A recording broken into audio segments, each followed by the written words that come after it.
Hey, it's your girl TT from the D. Welcome to the top of the morning show.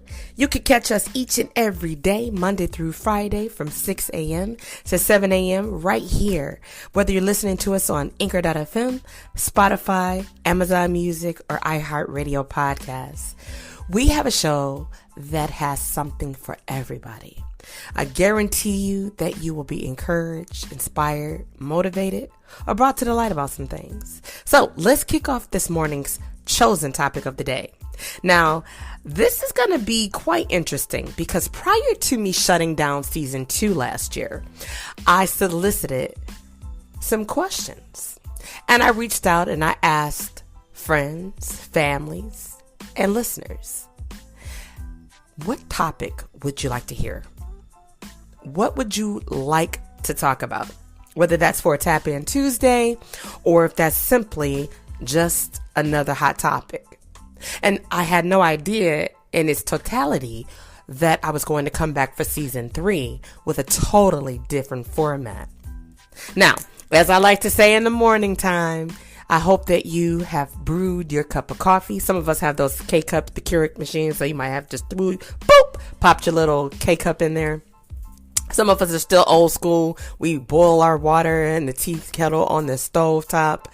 Some also have the old fashioned Mr. Coffee maker, right? Just purchased one for my mom the other day where we use our own coffee grind beans and put them in the top. You know how that goes. So hopefully you got your cup of coffee or a cup of tea or your glass of milk or a nice cold glass of water, room temperature water for those of you that don't like ice cold water. And like I said yesterday, somewhere in the world, someone's drinking a mimosa. I wish it was me, but not on today. Now, if I did my show on Saturday mornings, I definitely would have a mimosa. I don't know about 6 o'clock in the morning, but I definitely would have a mimosa because it's my beverage of choice. So I want us to kick off today's chosen topic, not hot topic, but chosen. And the reason why I'm choosing to say the chosen topic is because it's what the people want to hear. Now, are you a part of the people? Maybe, maybe not. But we're going to talk about breaking generational dysfunctional curses. What does that look like? What does that even mean, right? First of all, we have to understand the dynamics of our families. We know who we are.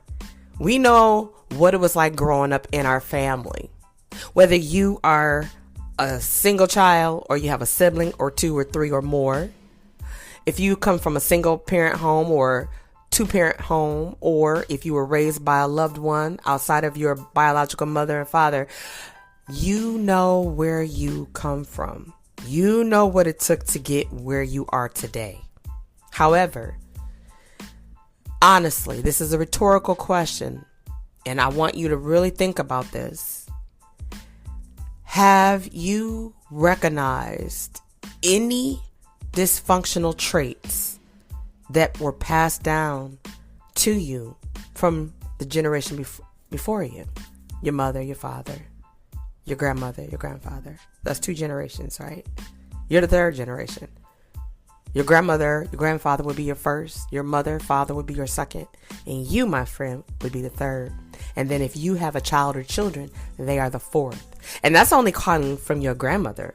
For those that still have great grandparents, then that would make you what? You would be the 4th generation, right?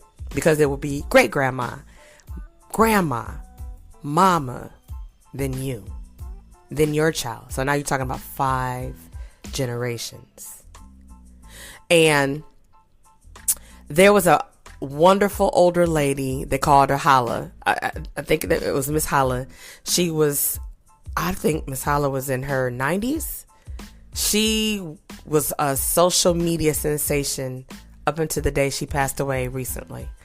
And when I discovered her, I enjoyed just seeing what she had to say because she was spicy. She was spicy. But it just let you know that things had gone on. She would drop some jewels in the midst of all those things. I don't know if she was in early stages of dementia, but it seemed like her mind was quite sharp. But, imagine her having access to her children, and then her grandchildren and her great grandchildren. So it's very well impossible, whether she had biological or not, those people, those nieces and nephews, cousins, and people who are what we call extended family were blessed by her presence, by her life, by her legacy. And along that comes, unfortunately, dysfunctionalism. And you might say, how you gonna talk about Miss Holler? No, I'm not talking about Miss Holler. I'm just using the age when you look at seasons, right? Families have people all over the world. You know, we migrate, right? They've been doing this since time started, right? You migrate up north if you was from down south. If you're from up north, you migrate down south, right? We go all over the place. And we build relationships. Some are loving and some are not. Some have trust, some have distrust. However, in reality, destructive patterns are found along our family bloodlines. Some get passed down from one generation to the next. And if we're not careful, unknowingly, we'll do the same. We become generational destructive pattern carriers, right? We carry trauma that was given to us into our next. Let me give you a prime example as we move on through this evening, or this morning, I should say. Still got to get used to this morning. So imagine a beef your parents had with whomever, a cousin, an aunt, an uncle, whatever. And then it never gets resolved. And then they birth a child. You, me, okay?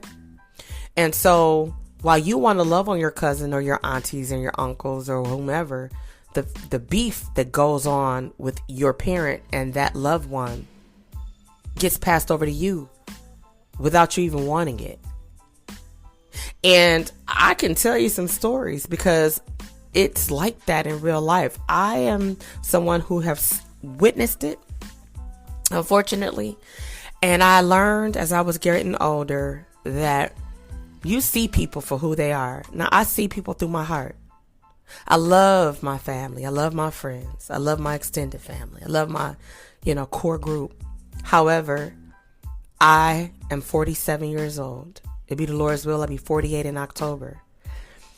And my mom, one thing I could say, my mom was not the type of mother who passed on that nonsense. However, I witnessed relatives on my mom's side and my dad's side that passed on confusion, generational dysfunctionalism.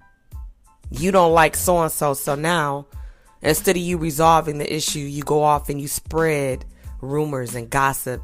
And half the time, it's not even the truth. You're going on hearsay or speculation. That's why that type of stuff doesn't stand up in court, right? It gets tossed out. It's your opinion. A lot of times people like to speak on people, especially after they die, and they can't defend themselves. So you have to look at the person who's bringing something to the table and say, well, damn, you didn't say this when she was alive or when he was alive, and they're not here to defend themselves. And so, yeah, they could have been messy. Yeah, they could have been mean. Yeah, they could have been loving, but they're not here to say anything different outside of what you're saying. And you want me to take what you're saying for face value. And then you pass that on, and it goes on and it goes on. And then you lose sight. There's a lot of broken relationships in our families dynamically that probably never needed to be there. Because all it takes is one person to speak something. And don't let it be a person who people look up to. That's the worst. And it can be quite damaging. It takes a strong-minded person to say, listen, hey, that's between y'all. Now, something I've never been able to do and I won't choose to do, I wouldn't recommend anybody do, is bow down and kiss anybody's ass. Okay? I also don't recommend and expect anybody to go out and be ready to beef with somebody. If somebody don't want you in their space, their life, don't go where you're not welcome. Don't be in places where you're sitting in people's faces and then they're whispering amongst themselves about you. But when you up close and personal, it's like an energy, a faulty energy, and you feel it in your spirit because you're like, wow, I'm here to love on you and I'm here for you to love on me. But if we can't do that, blood or not, you got to disconnect yourself. I love to use this metaphor. Some of y'all going to be familiar with it. Some of you will not. For my new listeners, you will not. For my old listeners, you may be able to remember. I use this metaphor quite often. I love to talk about the Sylvester Stallone movie Cliffhanger. Because in the movie Cliffhanger, there was a scene right in the beginning, almost, where he was out climbing mountains with his children. And the rope began to be very heavy. And Sylvester was at the bottom. His children were at the top. He had a son and a daughter. Now he knew, if we keep hanging on to this rope, it's going to snap. And we're all going to fall to our death. But if I make this sacrifice to cut this rope beneath me or above me, you got a chance. You have a fighting chance. Because the weight of the three of them couldn't be held by that rope. And they begged and they pleaded and they cried. And he said, I got to.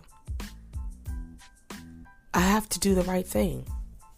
And in sometimes we look at people and we have to cut them off. We have to cliffhanger them. But a lot of people are like, well, that's my cousin. That's my uncle. That's my aunt. That's my brother. That's my sister. That's my, that's my mom. That's my dad. Now, I will say this. Honor your mother and your father to the ends of your days on this earth. Even if that means from a distance. Because some people can be evil and dysfunctionally messy. Love on them still because they still birthed you. If they're in your life. If they're not in your life, then you ain't got nothing to worry about. Keep it moving. But don't let the title that someone has in this world or the blood that flows through their veins put you in a place where you're living sadly because you feel like you're not appreciated, or you feel like you're not loved, or you were wronged. Because in the dynamics of dysfunctionalism, a lot of it, we have a lot of trauma. Those old sayings, what goes on in this house, stay in this house. That came from when things weren't right. When people were being molested, abused. Right? You could put your own labels on it. That's where that manifested from. You didn't want to break up what seemed to be the happy home out to everybody else in the street. But in reality, you realize, like, I'm living in a house of horror. I'm living in a house full of chaos. And on the outside, we look like the perfect little family. But man, if they only could stop by on an uninvited visit, what would they see? What would they hear? Right? Getting deep this morning. But this happens. And it's passed down from generation to generation until someone decides to be the generational curse breaker. And sometimes that means you're going to have to isolate yourself, separate yourself. Sometimes, you know how they say, they for the streets, right? It's a cute little saying people say, oh, they for the streets, throw them back, they for the streets. Well, unfortunately, sometimes you got to look at it and say, hey, they not for you. They're not for you. They're not for us. They against us, right? And then you got to decide. You got to decide what you're going to do. Are you going to live your life worrying about what he, she, they think, feel? If they haven't approached you, if you haven't approached them, either you can say, you know what, we're going to let bygones be bygones and keep it moving.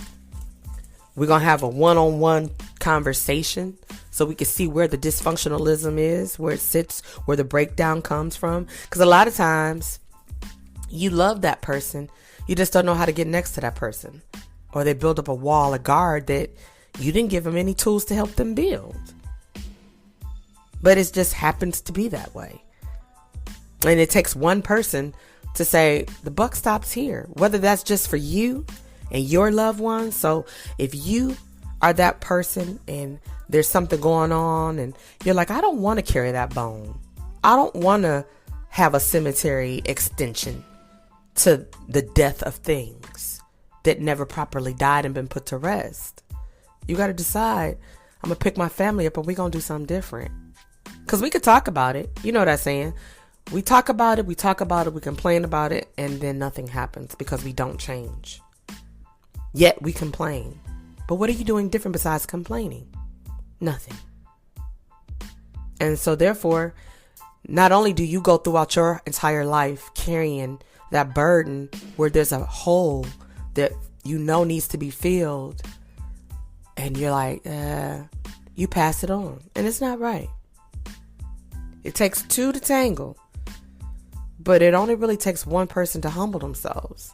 Now, I'll tell you, for me, there's been plenty of times that I wanted to approach family members and have a adult-like conversation, clear the air, because I really know that half the things that happened or was said didn't have no truth coming from my side.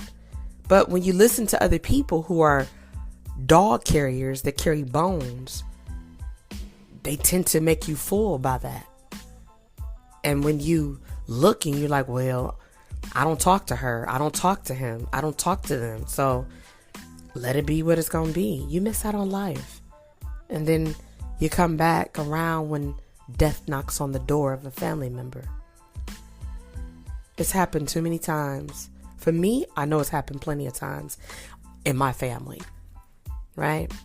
You meet up when somebody passes away and you want to make what's wrong right.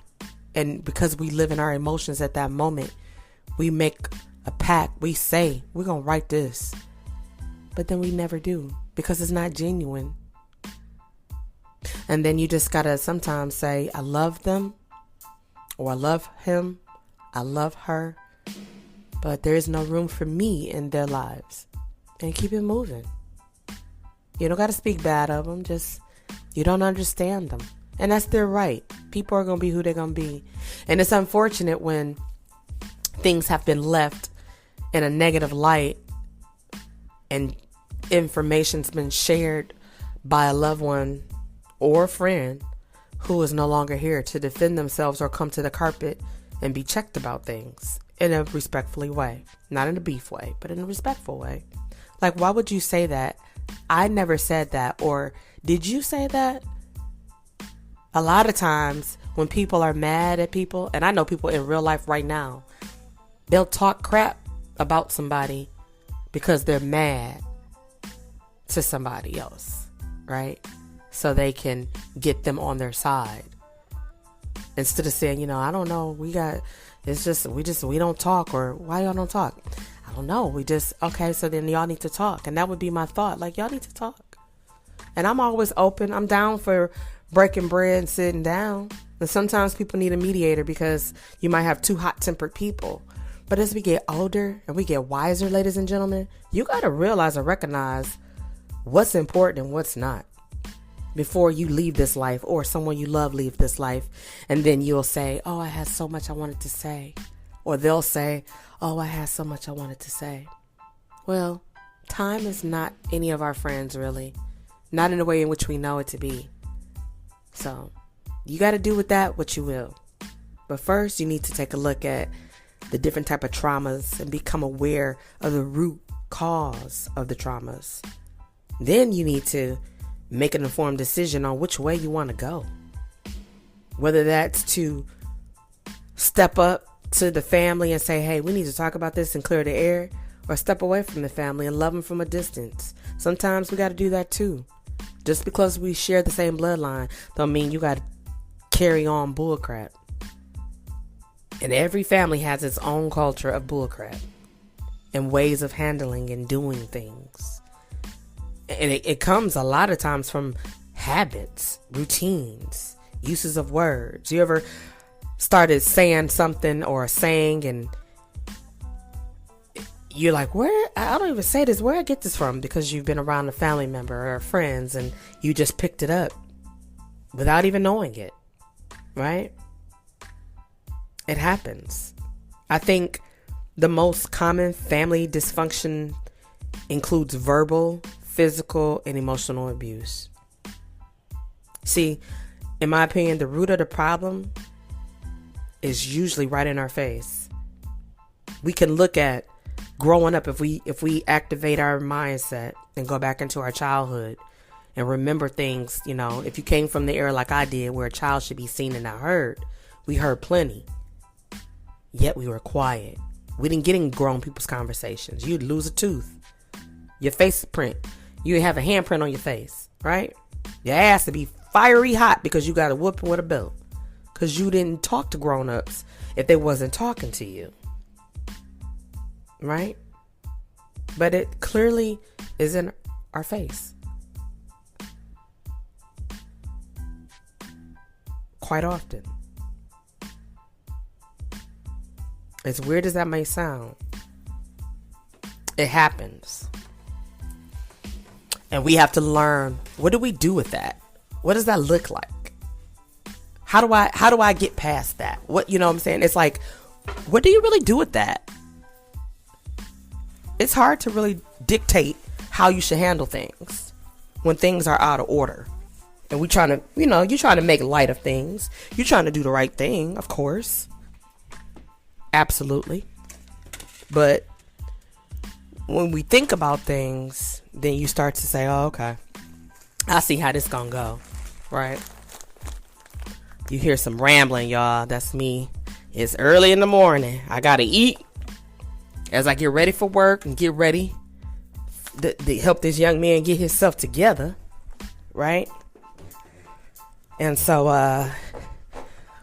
as we navigate this thing called life, we got to figure out what we want to do and how we want to do it. And why? Why? We know why, really. You want to live an abundant life. You want to live a life of peace. At least I hope you do.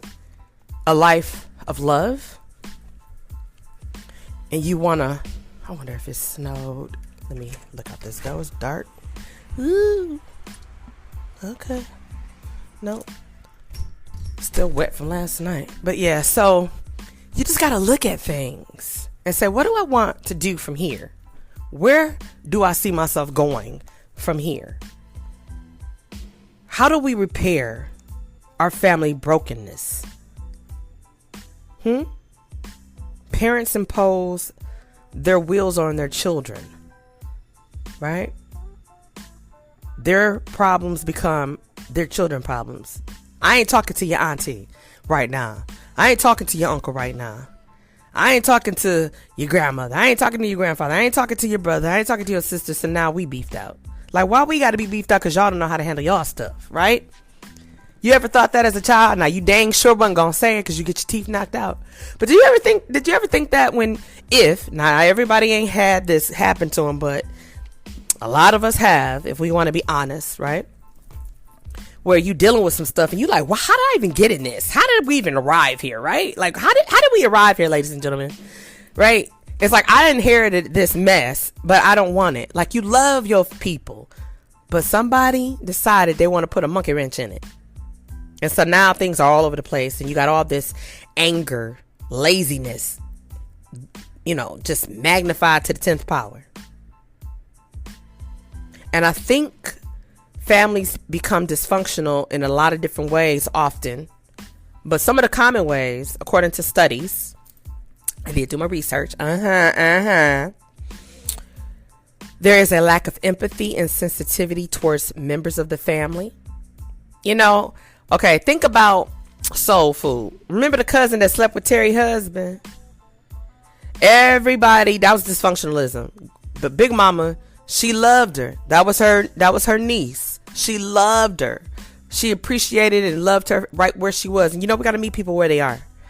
But every time she came, she did something. She needed money or she did something shady, and the family like, she ain't gonna do nothing but do this or do that. Nobody saw it coming that she was gonna sleep with Terry's husband. Did they?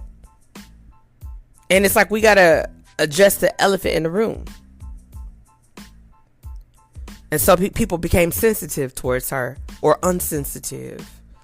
She felt like the black sheep of the family, if you will, people say.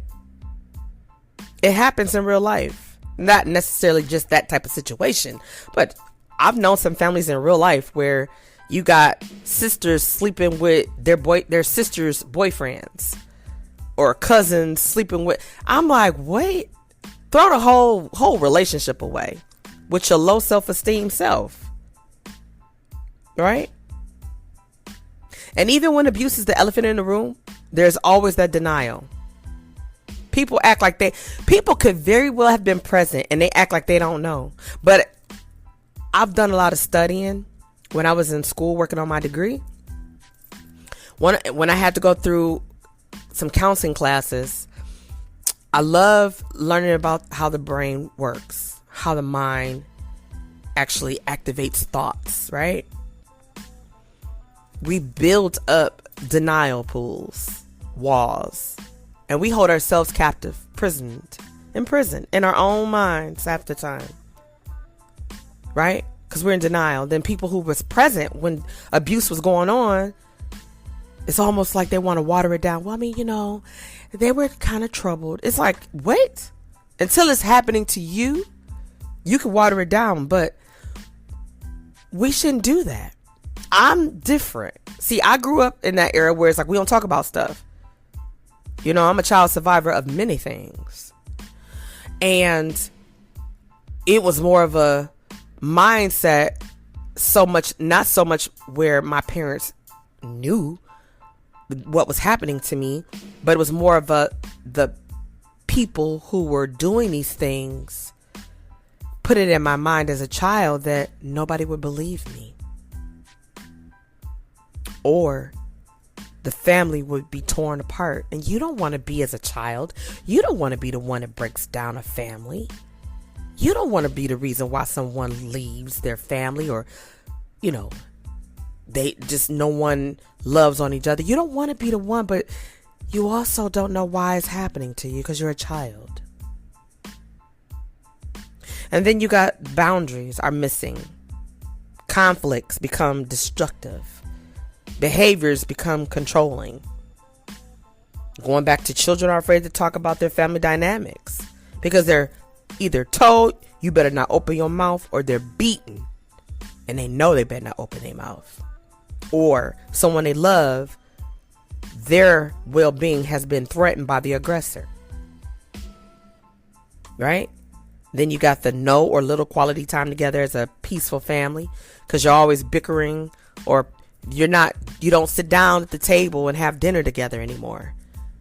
Everybody's showing up and coming and going. There is no unity, or we lack it. Some family members are unfairly treated because of where they live, where they work, what they have, what they don't have. It's beyond me. See, generations may struggle with emotional or mental health issues as well. And that's another elephant in the room. That's a whole jungle. Because somewhere down the line, somebody said, oh, we don't do counseling. I remember being a kid and hearing people say, well, y'all should go to counseling. And I remember this stupid saying, somebody said, oh, black people don't go to counseling. I'm sorry, y'all eating my breakfast. I said, we don't go to counseling. Oh, okay. And I didn't think so. I really thought we don't go to counseling. Black people don't go to counseling. I didn't know why, but that's what they said. So it was like, okay. So you have all these perks in your medical benefits, right? Counseling, chiropractor, etc. But if you told you don't do that, you ain't gonna use it, right? We have to learn to tap in. Mental and emotional health is real. I don't care how you sweep it under the rug or whatever. I can be transparent. Our mother has a slight case of dementia, and it's been very difficult for our family because you're watching a woman who has a heart as big as Texas, who loves on people, always taking care of people. she's gotten up in age where now she needs to be loved on. She needs people to be there for her. And although we live our busy lives, I find myself getting frustrated with myself because when I think about life and how busy I can be, and I think about my mother getting up in age, I tell God, I gotta make some time. Now, Sunday supposed to have been my time because, you work Monday through Friday. You got things you do with your children. If you got active kids, I'm married. My husband do things. We make time for each other. We make time for our family. But my mother has started being neglected, I realized. And I said, if I just got to get a hotel for the weekend and say, Ma, I'm picking you up. We going to stay at the Soaring Eagle Casino, hypothetically speaking, because she loves the casino.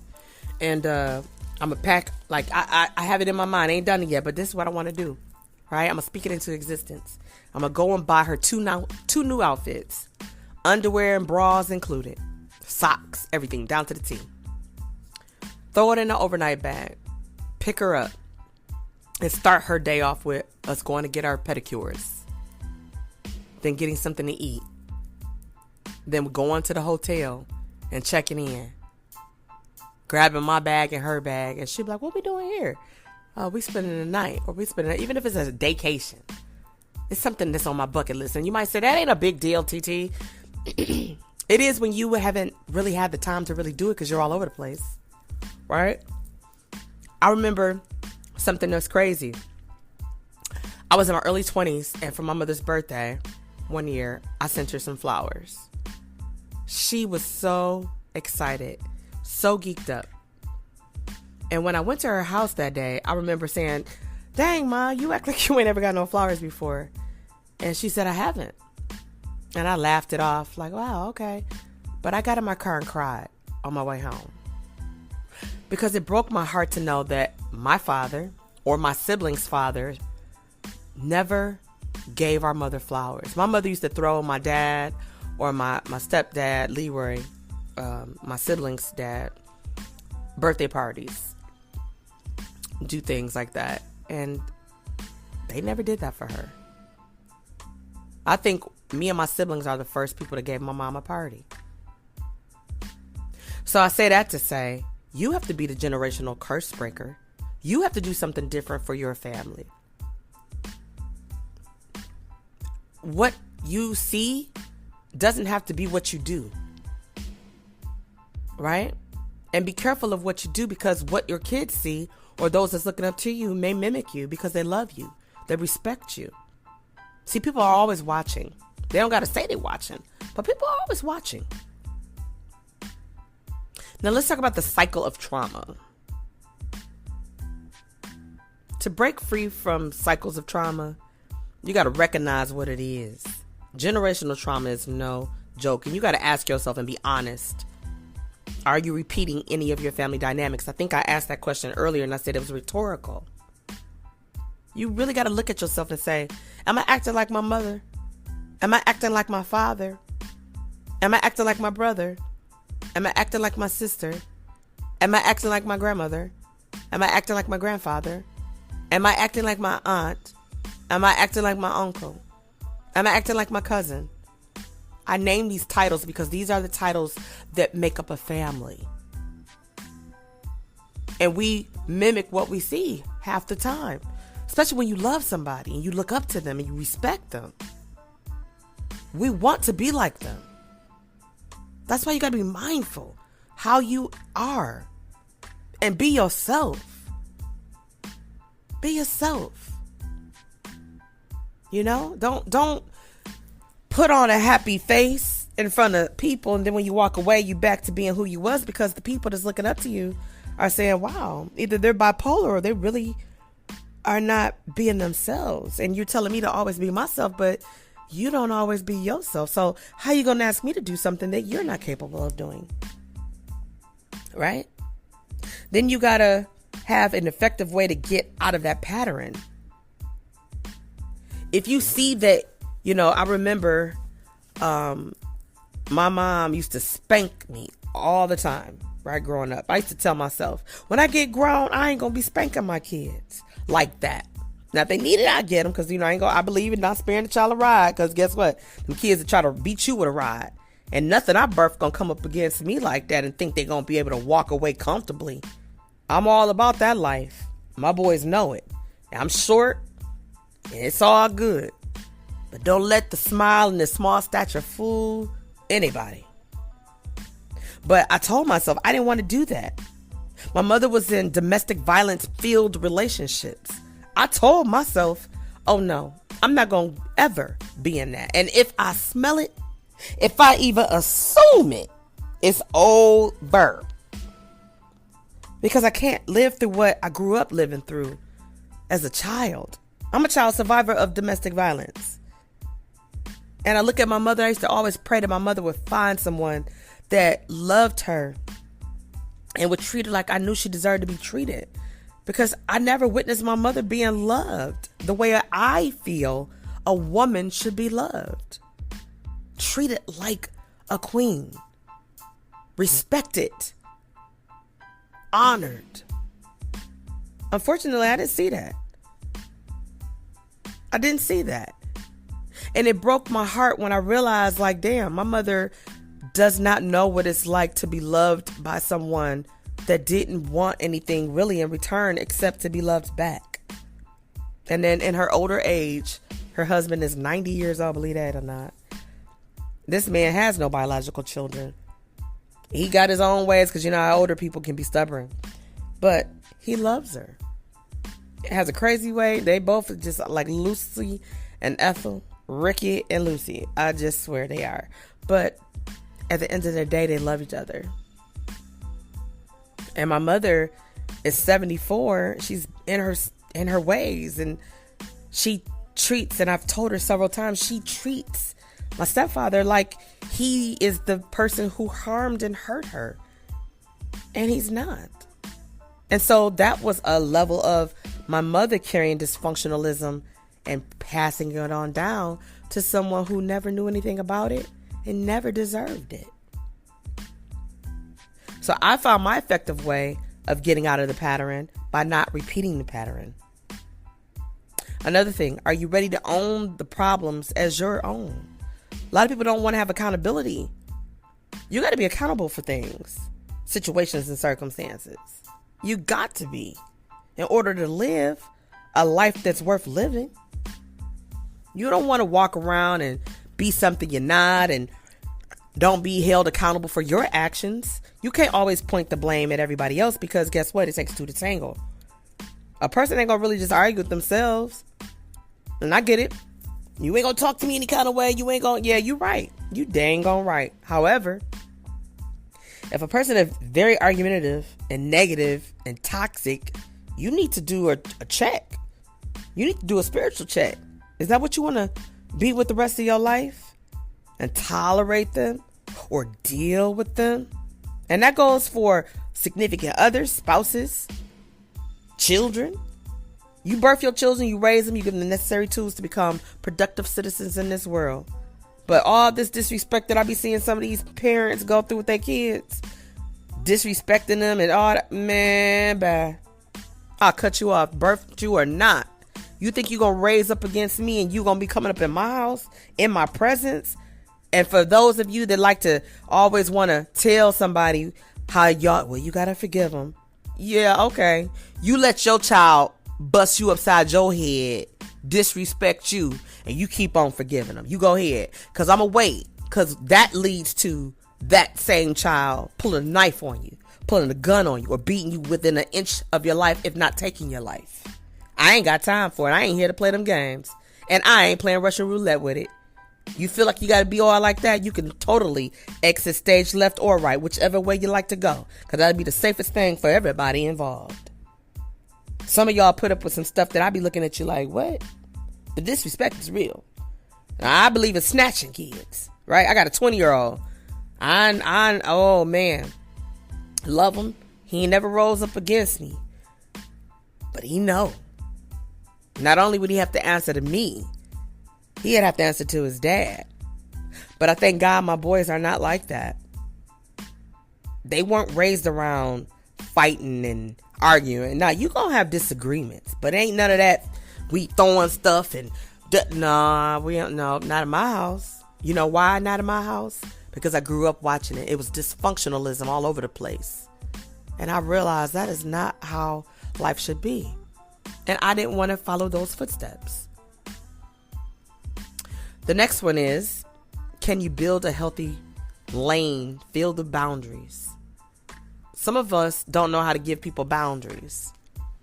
You understand? Some of y'all are with people and you have a disrespectful mother or a disrespectful father or a controlling mother or a controlling father. And when they visit your home or you visit their home with your significant other, they talk reckless. They disrespect them. And you just don't do anything. Like, what? No. Respectfully, you got to let it be known. This is my wife. This is my husband. This is my boyfriend. Or this is my girlfriend.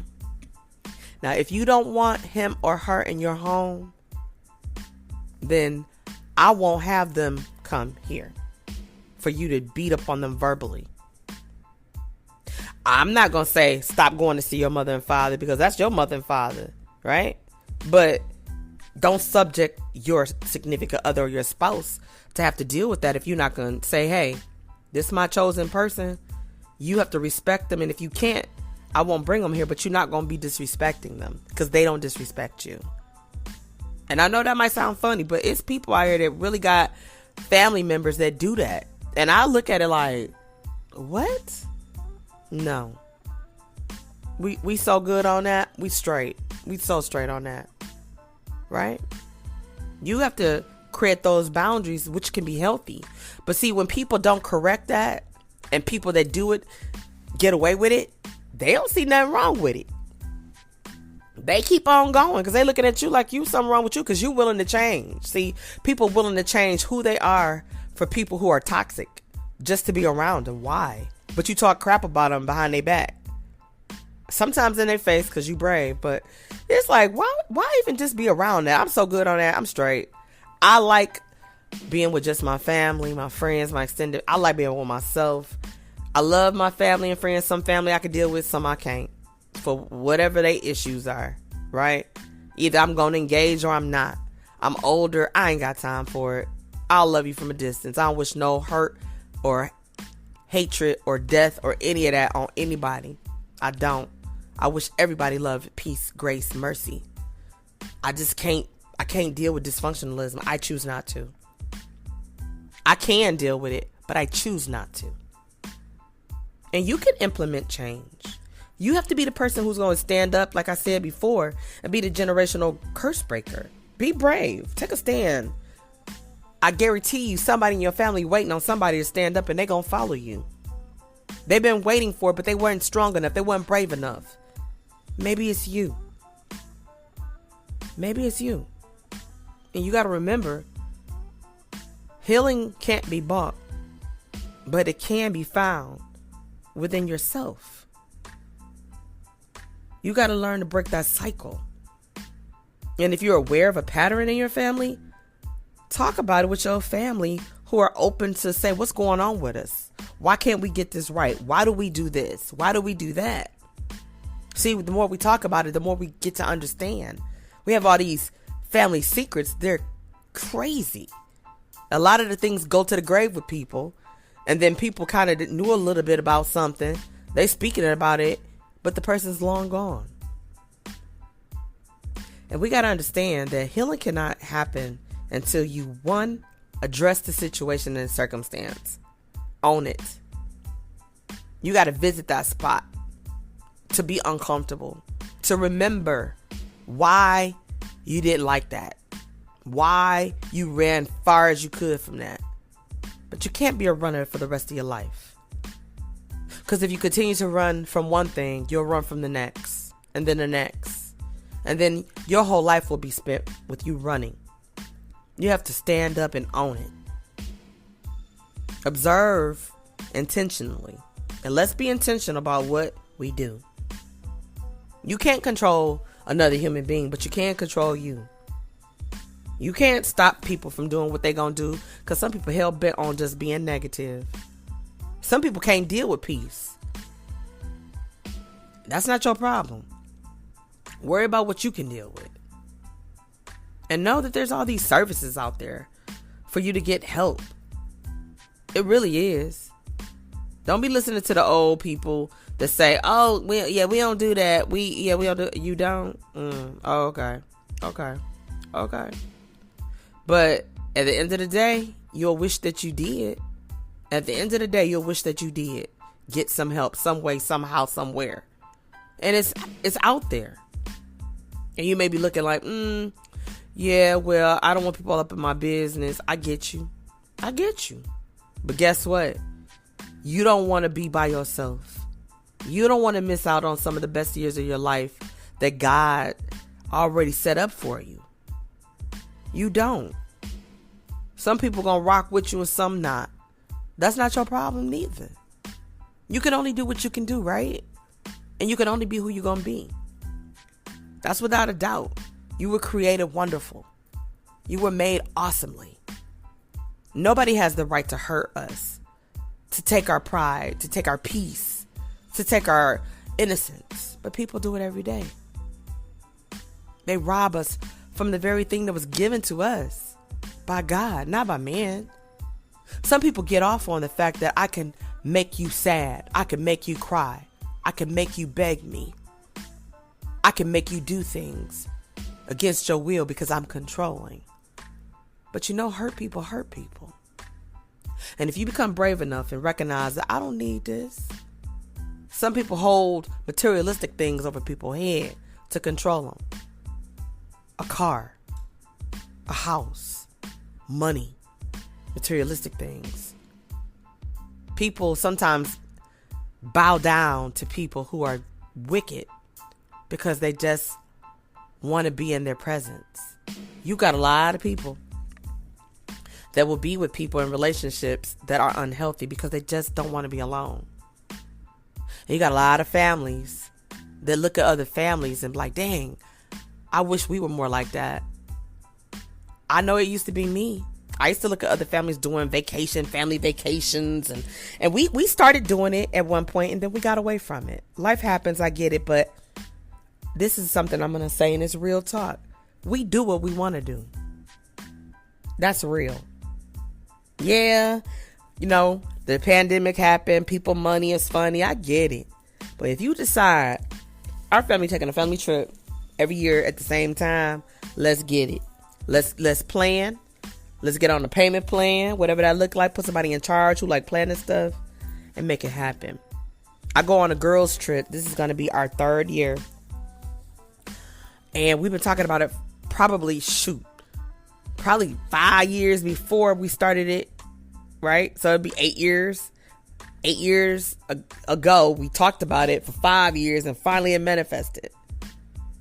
And everybody ain't going to participate for whatever their reasons are, and that's okay. I learned from my auntie Rosetta. Shout out to my auntie Rosetta in heaven.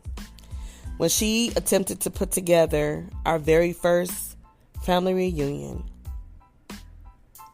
there was only about probably 25 of us that showed up, and we're from Michigan, so we went to Arkansas. And she said, don't be discouraged, niece. When we post pictures and show that we had a good time, people they gonna want to know.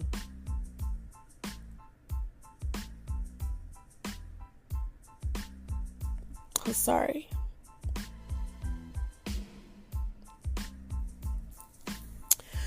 Whew, sorry, I miss her still to this day. She's been gone for a little while. I'm so young. That's why we got to take care of ourselves, y'all. We really got to take care of ourselves. And dysfunctionalism. I used to tell my auntie, you can't worry about grown people. You got to live for yourself. You got to find your peace. And you got to find your happiness. And you got to let people be who they're going to be. Because they're going to be who you're going to be. They're going to be anyway. Whether you fight for them until you can't fight no more. If you leave this life, they're going to do what they do. And that's the truth. It has happened. But before she left, she, put together the family reunions, and it's in my heart. I want to pick it up. I want to carry on what she rebirthed, what she brought back. I can't do it alone though. So I don't know if I got family members. I know there's one for sure that's in Texas that said, "Hey, let's do this." And we can't lose the connection. There's family that wants to connect, but then there's family that's like, I'm okay. A lot of us got family we'll never know. Some of us could be dating our family. We don't even know it. And then you got the dysfunctionalism patterns that's been passed down from generation to generation. I had a cousin who passed away, and my aunt, his mother, fed him so many lies about his family. Even though he was fully grown, but he loved his mama. And he listened to what she said to the end. So much so, we didn't even get to attend his funeral because she was hiding it, keeping it a secret. She built a wedge, and him and I, we were close growing up, even though we lived in separate states. But it broke my heart to know that one of my favorite cousins, I didn't get to properly say goodbye to, and he left this life without his family around because we didn't know. We weren't there to say goodbye because we weren't told. It shouldn't be like that, y'all. Don't let that be your story. Don't let that be a piece of your chapter in which you're writing right now in your life. If you can make things right, make them right. If you can't, I get it. But don't let somebody stand in the way of your peace. If you want to connect with your family because of 1 or 2 or 3 or 4 or 5 people, your family must be bigger than that. And if they are, you can't let 1, 2, 3, 4 or 5 people stop you from having the love given to you and you giving the love to others. Don't let nobody stop that. Also, don't be a curse bringer. Don't be a curse carrier. Be the one that breaks it. Choose peace. Choose love. Choose healing. But the buck has to stop somewhere. Why can't it stop with you? Now, if this is not your story, if this ain't got nothing to do with you and your family is fine and y'all doing everything, I know some families that are amazing. Shout out. I'm going to just put this one family out there because they do traveling worldwide. Crystal P. Amazing. Her and her sisters, her and her daughters, her and her family, they get together and they have a darn good time. They travel. They're always supporting each other. I admire that. I would love to have a little bit of that in my family dynamics. If my family is willing, I'm able. If my family is able, I'm willing. If your family is willing, are you able? And if you're able, is your family willing? That's a rhetorical question at this moment, this morning. But it's one that you might want to run with. You might want to ask your family if you want to see change. You know that saying, we talk about it, but be about it. It can start with you. And why wait till tomorrow? Make it happen sooner than later because tomorrow's not promised. We don't know what waits around the corner for us. We can only hope. I hope you've enjoyed this morning's show. I hope that you'll tap in for Tap In Tuesday tonight. My husband, Swifty McVeigh from D12, will be on with me. He's over in Brisbane, Australia. And it's going to be a dope show. I'm super excited about it. And I'm looking forward. You know, we haven't seen each other since he left to go on tour. But hopefully technology will be our friend. Hopefully it'll be our friend. And you guys will be able to tap in for Tap In Tuesday tonight at 8 o'clock Eastern Standard Time. Go to StreamYard by going to be able to view. And you could do through your Facebook. But you have to log into StreamYard. And that's by going to www.streamyard.com/Facebook. Log into your account so you can check us out It's my first Tap In Tuesday of 2023 and of season 3. I appreciate your love and your support. I hope that you will tune in each and every morning from 6 a.m. to 7 a.m. right here for the Top of the Morning Show with your girl TT from the D. I'll see you soon.